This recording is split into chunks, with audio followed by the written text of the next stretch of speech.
Assalamualaikum warahmatullahi wabarakatuh. Nama saya Surya Handoko, NIM 191252397.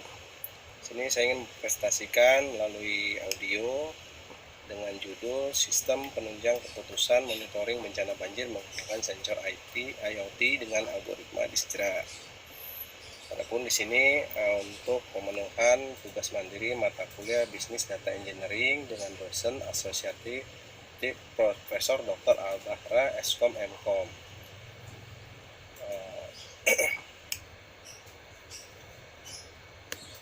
Adapun latar belakang masalah, di sini saya mengambil 3 latar belakang masalah yang melandasi saya melakukan penelitian ini. Yang pertama didasari dengan bencana banjir yang merupakan sebuah fenomena yang bencana alam tahunan yang seakan sudah menjadi sebuah rutinitas bagi sebagian besar penduduk yang tinggal di daerah yang dekat dengan bantaran sungai. Tingginya curah hujan di bulan-bulan di penghujung tahun diduga menjadi penyebab utama bencana ini. Jadi juga kurangnya resapan air dan penyempitan aliran sungai akibat bangunan di bantaran kali menjadikan sungai tidak mampu menampung luapan air dari hulu sungai menuju ke laut. Berbagai cara dilakukan untuk menangani bencana banjir tersebut yang melibatkan pemerintah daerah sampai ke pemerintah pusat juga ikut turut langsung menangani bencana ini, mulai dari membangun waduk penampungan air, perlebar luas sungai, sampai membuat sumur-sumur resapan air, dan lain sebagainya. Akan tetapi itu dirasa masih belum cukup untuk menghindari bencana banjir tersebut. Pada akhirnya masyarakatlah yang sangat dirugikan. Terkadang masyarakat tidak siap dalam menghadapi bencana banjir ini. Hujan deras yang turun di hulu sungai sering mengakibatkan banjir bandang yang mengakibatkan banyaknya korban jiwa yang meninggal karena tidak adanya peringatan dini pada saat sungai meluap. Dengan semakin maju dan berkembangnya ilmu pengetahuan, khususnya di bidang teknologi informasi, seharusnya bisa dibuat alat ataupun aplikasi yang dapat memberi peringatan dini kepada masyarakat di hilir sungai jika debit air mengalami kenaikan secara signifikan, sehingga masyarakat bisa langsung melakukan evakuasi menuju tempat yang lebih aman. Rumusan masalah.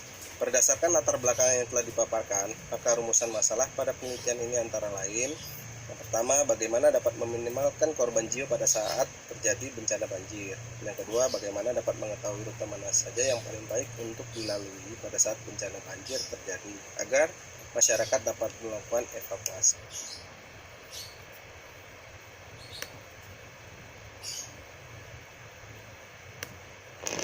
Landasan teori.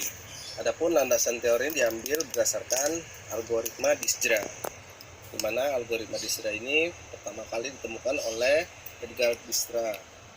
Adalah sebuah algoritma yang dipakai dalam memecahkan sebuah permasalahan terkait jarak terpendek atau shortcut path problem untuk sebuah graf berarah atau direct graph.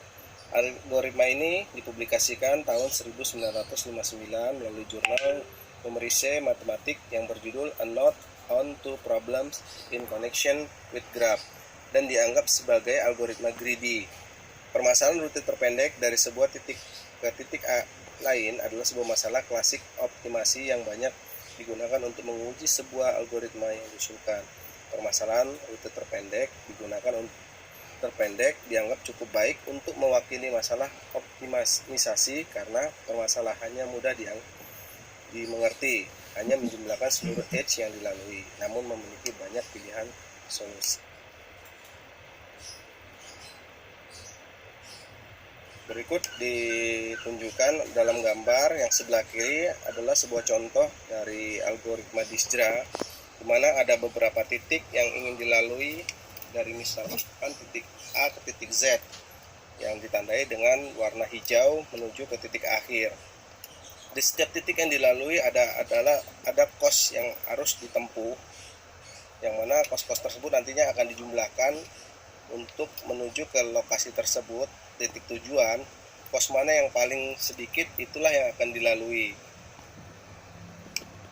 Jadi juga ditunjukkan melalui flowchart alurnya, yaitu dimulai dari inisialisasi awal, kemudian inisialisasi titik awal dan jarak tiap titik, kemudian memberi label sementara untuk jarak antar titik, lalu menentukan jarak minimum dari label sementara, kemudian memberi label permanen untuk titik tersebut. Lalu menghapus dan sementara dari label. Kemudian mencari titik terpendek berikutnya dengan membandingkan jarak menuju node tersebut atau melalui titik yang telah memiliki label permanen. Kemudian jika ada, maka dia selesai. Jika tidak, maka akan kembali lagi untuk memberi label permanen untuk titik tersebut. Begitu proses itu berulang sampai dia mendapatkan mana yang titik yang paling sedikit jaraknya. Adapun di sini peneliti atau saya melakukan penelitian ini berdasarkan penelitian yang dilakukan sebelumnya, yaitu penelitian terkait. Yang pertama berdasarkan dari jurnal, ada 2 jurnal di sini. Yang pertama adalah jurnal yang berjudul Development of an Adaptive Evacuation Route Algorithm Under Flood Disaster, mana algoritma Adaptive Evacuation Route atau AERA diusulkan dalam makalah ini dengan mempertimbangkan efek dari dinamika perubahan kedalaman air terhadap perilaku evakuasi masyarakat saat terjadi bencana banjir. Berdasarkan ide dari metode jalur terpendek DISDRA, algoritma ini mengejar tujuan untuk meminimalkan total waktu evakuasi. Pendekatan ini direalisasikan pada perangkat lunak GIS Spatial Temporal Dismiss dan diuji di daerah Nagata yang terletak di kota Kobe, Jepang. Hasil percobaan menunjukkan bahwa AERA bisa digunakan untuk menyediakan jalur evakuasi yang optimal dalam situasi dinamis. Yang kedua, jurnal yang berjudul Internet of Things atau IoT Architecture for Flood Data Management. Dalam beberapa tahun terakhir telah terjadi peningkatan penggunaan teknologi informasi untuk memfasilitasi pengelolaan banjir. Misalnya, penggunaan sensor untuk mengukur data data hidrologi seperti ketinggian air dan kemudian mengirimkan data tersebut melalui jaringan telah menjadi praktek yang umum di banyak bagian dunia. Begitu pula dengan pengukuran dan transmisi data geologi dan meteorologi terkait banjir. Ketika digabungkan bersama infrastruktur ini membentuk Internet of Things atau IoT, makalah ini memberikan review atas karya penelitian yang memanfaatkan IoT untuk pengolahan data banjir. Makalah ini juga kemudian mengusulkan arsitektur IoT untuk pengolahan data banjir yang dapat menjadi dasar untuk implementasi infrastruktur IoT yang mengumpulkan, mengirimkan, dan mengelola data terkait banjir. Tahapan penelitian. Ada 3 tahapan dalam melakukan penelitian ini. Yang pertama yaitu pengumpulan data, metode yang diusulkan, dan eksperimen pengujian.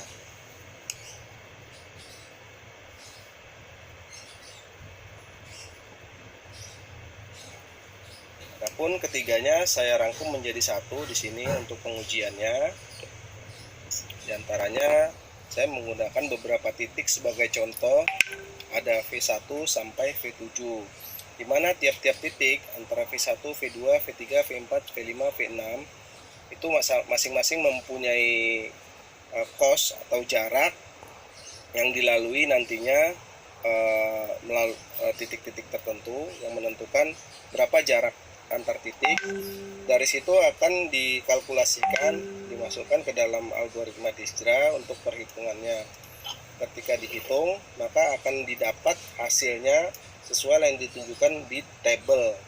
Tabel situ menunjukkan bahwasanya titik-titik mana aja yang akan dilalui dari V1 V7 untuk memperoleh nilai yang terkecil. Setelah dapat nilai terkecil, barulah algoritma ini menentukan bahwasanya untuk menuju ke titik V7 itu didapatkan nilai berupa 16 dengan totalnya semuanya, yaitu melalui titik V1, V2, V3, V5, V6, dan V7. Nah, di sini adalah sampelnya. Nantinya pada saat bencana banjir terjadi, yang menjadi parameter tidak hanya jarak, tetapi juga berdasarkan ketinggian air. Jadi antara jarak dan ketinggian air akan dikalkulasikan dan dibobotkan berdasarkan masing-masing titik, nanti akan menjadi penentu daerah tersebut apabila terjadi bencana banjir, maka bisa dilalui atau tidak, atau dari mana saja rute yang terbaik untuk dilalui masyarakat pada saat bencana banjir ini terjadi.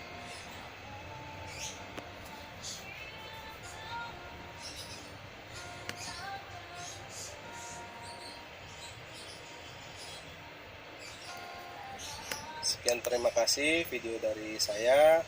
Kurang dan lebihnya saya minta maaf. Wabillahi taufiq wal hidayah. Wassalamualaikum warahmatullahi wabarakatuh.